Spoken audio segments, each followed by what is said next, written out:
మీ అందరికీ నా హృదయపూర్వక వందనాలు. చెమ్మగలిగిన దేవుని పిల్లారా, మీరు హృదయాలు వెలిగించే మాటతో దేవుడు ఎక్కువ నీ మాటలు తీసుకుని వచ్చాడు కనుక మీరు నేను కలిసి ప్రభు మాటల చేత మన హృదయాలు వెలిగించుకుందాం.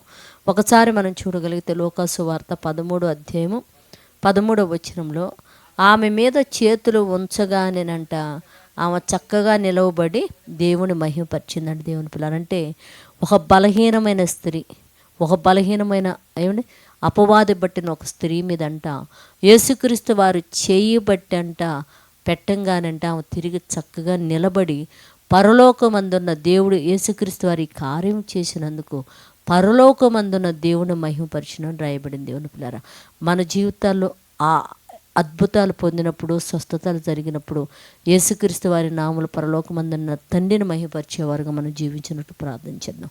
పరిశుద్ధుడా, జీవమగలిగిన మా పరలోకపు తండ్రినైనా, ఇదిగో తండ్రి, ఒక స్త్రీ ఎలాగైతేనైనా మహానుభావుడు యేసుక్రీస్తు చేతులు ఉంచాడు, నిలబడి పరలోకమందు నిన్ను మహింపరిచేది, మేము కూడా భూమి మీద మా జీవితాలను చేసిన అద్భుత కార్యములు, ఆశ్చర్య కార్యములు బట్టి తండ్రి దినమలా నిన్ను మహింపరిచే బిడ్డలుగా ఉండినట్లు సహాయం చేయమని క్రీస్తు పేరటి ప్రార్థన అడుగుతున్నాం తండ్రి.